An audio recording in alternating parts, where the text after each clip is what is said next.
नमस्कार। आकाशवाणी जयपुर अजमेर से प्रस्तुत हैं प्रादेशिक समाचार।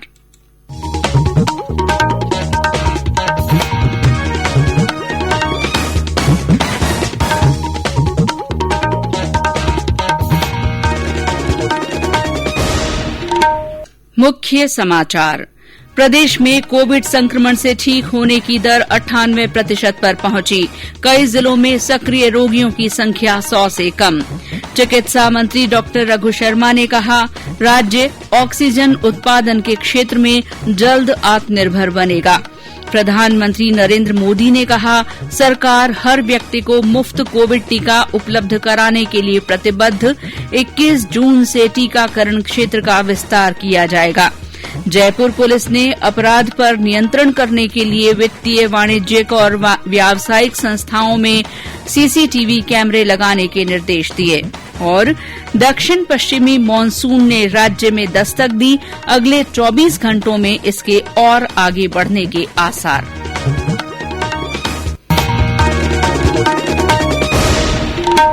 समाचारों के साथ मैं शीला चावला।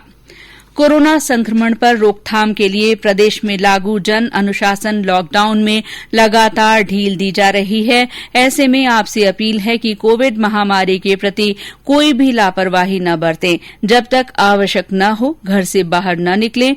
टीका लगवाने के पात्र लोग बेहिचक टीका लगवाएं। साफ सफाई रखें और इन आसान उपायों का पालन करें।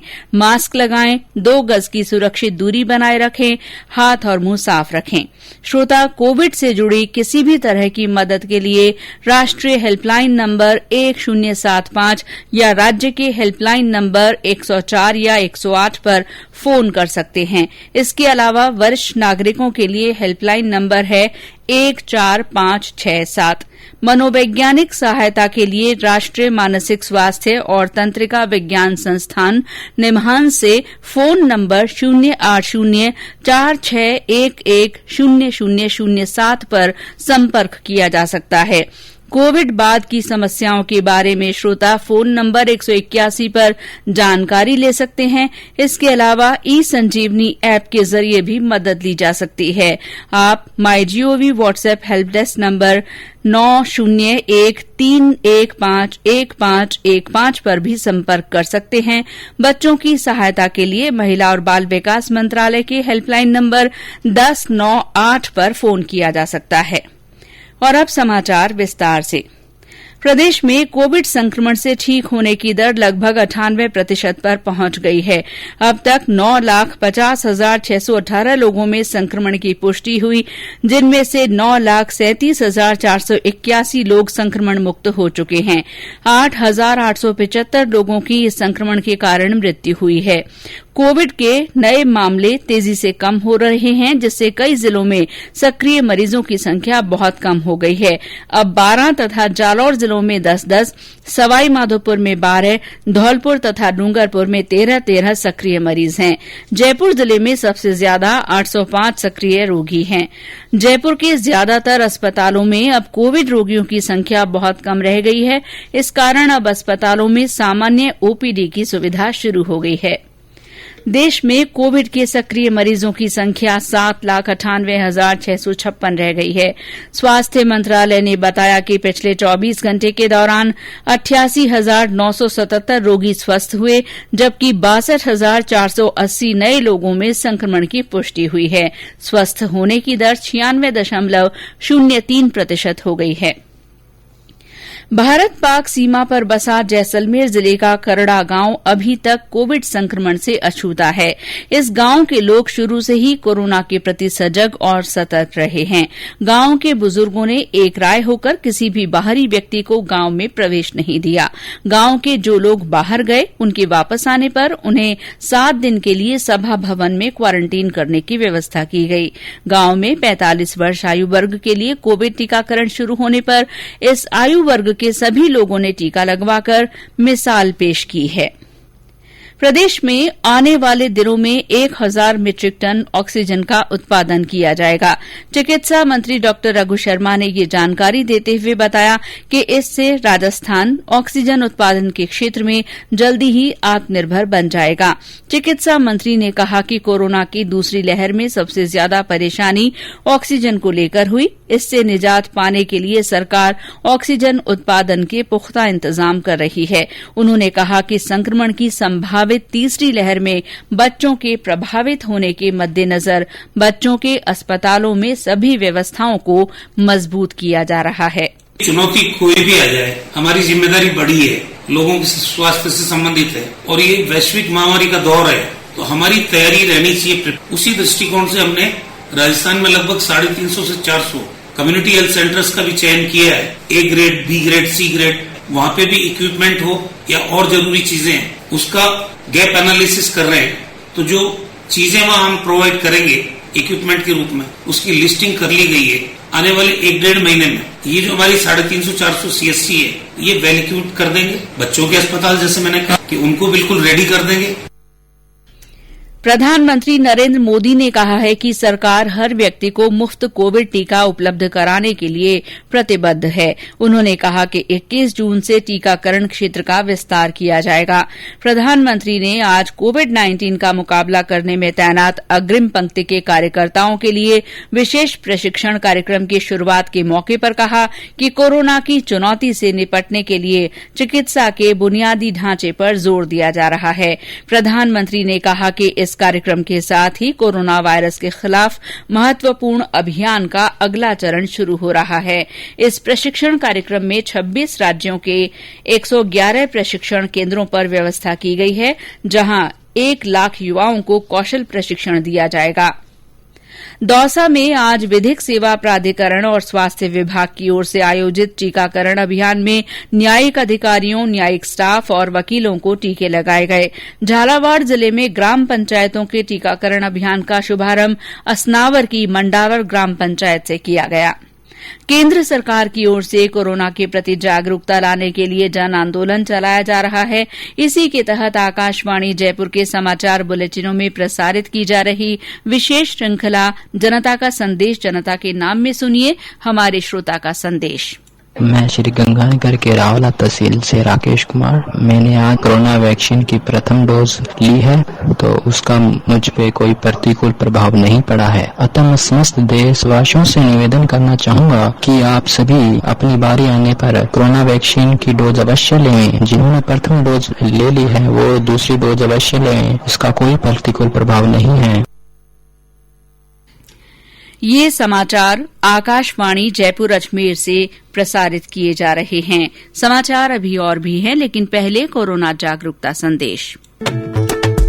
खुद को इससे दूर रखना, सोच समझ कर खुद है परखना, भीड़ भाड़ हो कम या ज्यादा, मास्क सदा चेहरे पे रखना, ओ आपस में की दूरी रखनी है इस समय जरूरी। समाचारों में आपका फिर स्वागत है। जयपुर पुलिस ने अपराधों पर नियंत्रण करने के लिए प्रमुख व्यावसायिक संस्थानों के परिसर में और उसके बाहर सीसीटीवी कैमरे लगाने के निर्देश दिए हैं। जयपुर के अतिरिक्त पुलिस आयुक्त कानून व्यवस्था राहुल प्रकाश की ओर से जारी आदेश में कहा गया है कि शहर की सभी वित्तीय, वाणिज्यिक, व्यापारिक और व्यावसायिक संस्थाओं को इसका पालन करना होगा। आदेश का उल्लंघन करने पर संस्थाओं के खिलाफ कार्रवाई की जाएगी। इसके अलावा आपराधिक गतिविधियां रोकने के लिए पुलिस ने सभी मोबाइल सेवा प्रदाता कंपनियों के रिटेलर्स को सिम कार्ड बेचने की पूरी जानकारी का रिकॉर्ड रखने के निर्देश दिए हैं। गृह मंत्रालय ने साइबर धोखाधड़ी से होने वाले वित्तीय नुकसान को रोकने के लिए राष्ट्रीय हेल्पलाइन नंबर 155260 जारी किया है। साइबर धोखाधड़ी का शिकार हुए लोग अपनी गाढ़ी कमाई के नुकसान को रोकने के लिए इस हेल्पलाइन नंबर पर शिकायत दर्ज करा सकते हैं। प्रदेश में 21 जून को मनाए जाने वाले अंतर्राष्ट्रीय योग दिवस की तैयारियों और जागरूकता के लिए विभिन्न आयोजन हो रहे हैं। सूचना और प्रसारण मंत्रालय के क्षेत्रीय लोक संपर्क ब्यूरो उदयपुर डूंगरपुर की ओर से आज योग विषय पर वेबिनार आयोजित की गई। वेबिनार में प्रतिभागियों को नियमित योग करने और योग के माध्यम से स्वस्थ रहने का संदेश दिया गया। सवाई माधोपुर में अंतर्राष्ट्रीय योग दिवस पर अधिक से अधिक लोगों को घर पर ही योग अभ्यास के लिए प्रेरित करने के उद्देश्य से आज आयुर्वेद विभाग की ओर से वेबिनार और संगोष्ठी का आयोजन किया गया। इससे पहले आज सुबह विभाग की ओर से वर्चुअल माध्यम से योग का पूर्वाभ्यास कराया गया। लोकसभा अध्यक्ष ओम बिरला ने आज बूंदी जिले में तालेड़ा की महिला स्वास्थ्य कार्यकर्ताओं और आंगनबाड़ी आशा सहयोगिनियों को सम्मानित किया। इन स्वास्थ्य कार्यकर्ताओं और आशा सहयोगिनियों को कोरोना काल में घर घर जाकर सेवाएं देने के लिए सम्मान स्वरूप प्रशस्ति पत्र भी भेंट किए गए। अलवर जिले के खेड़ली के सीआरपीएफ सब इंस्पेक्टर शहीद शेर सिंह जाटव का आज उनके पैतृक गांव समूची में पूरे राजकीय सम्मान से अंतिम संस्कार किया गया। इससे पहले श्रम राज्य मंत्री टीकाराम जूली ने शहीद के गांव पहुंचकर उन्हें श्रद्धांजलि अर्पित की। उन्होंने शहीद के परिजनों को सांत्वना दी। राज्यपाल कलराज मिश्र और मुख्यमंत्री अशोक गहलोत ने उनकी शहादत को नमन किया है। गौरतलब है कि सब इंस्पेक्टर जाटव बुधवार को श्रीनगर के पंथा चौक में आतंकवादियों के साथ मुठभेड़ में शहीद हो गए थे। प्रधानमंत्री नरेंद्र मोदी 27 जून को आकाशवाणी से मन की बात कार्यक्रम में अपने विचार साझा करेंगे। ये मासिक रेडियो कार्यक्रम की 78वीं कड़ी होगी। प्रधानमंत्री ने कार्यक्रम की आगामी श्रृंखला में लोगों से उन विषयों पर अपने विचार आमंत्रित किए हैं जिनके बारे में वे बातचीत करना चाहते हैं। श्रोता नमो ऐप या माई जीओवी ओपन फोरम पर अपने विचार साझा कर सकते हैं। जयपुर में सार्वजनिक स्थलों, पार्कों और रास्तों से अतिक्रमण हटाने का अभियान चलाया जाएगा। अभियान के तहत जयपुर विकास प्राधिकरण और जयपुर के दोनों नगर निगमों द्वारा प्रभावी कार्रवाई सुनिश्चित की जाएगी। अतिरिक्त मुख्य सचिव सुधांशु पंत ने आज इस संबंध में हुई बैठक में जेडीए तथा दोनों नगर निगमों के अधिकारियों को अतिक्रमण हटाने की कार्रवाई में तेजी लाने के निर्देश दिए। उन्होंने कहा कि नगर निगमों और जेडीए में सभी उपायुक्त अपने अपने क्षेत्र में आने वाली सहकारी समितियों में सार्वजनिक जगहों, पार्कों, रास्तों और पब्लिक यूटिलिटीज पर अतिक्रमणों पर कार्रवाई कर नियमित रिपोर्ट पेश करें। और अब मौसम। दक्षिण पश्चिम मानसून आज राज्य में प्रवेश कर गया है। प्रदेश के दक्षिण पूर्वी हिस्से से मानसून ने राजस्थान में दस्तक दी। मानसून की उत्तरी सीमा उदयपुर और झालावाड़ से होकर गुजर रही है। मौसम विभाग ने कहा है कि अगले 24 घंटों के दौरान मानसून के दक्षिणी राजस्थान के कुछ और हिस्सों में आगे बढ़ने के लिए परिस्थितियां अनुकूल बन रही हैं। इस बीच आज भी कुछ स्थानों पर मानसून पूर्व की बारिश हुई है। धौलपुर में लगातार तीसरे दिन दोपहर बाद मौसम बदला और बारिश होने से लोगों को गर्मी से राहत मिली है। और अंत में मुख्य समाचार एक बार फिर। प्रदेश में कोविड संक्रमण से ठीक होने की दर 98% पर पहुंच गई है।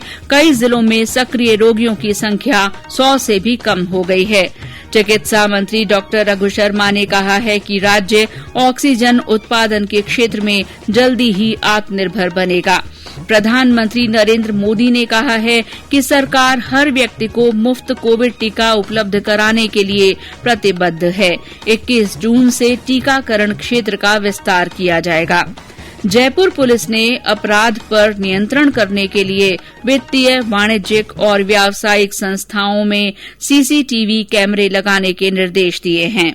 और दक्षिण पश्चिमी मानसून ने राज्य में दस्तक दे दी है। अगले 24 घंटों में इसके और आगे बढ़ने के आसार हैं।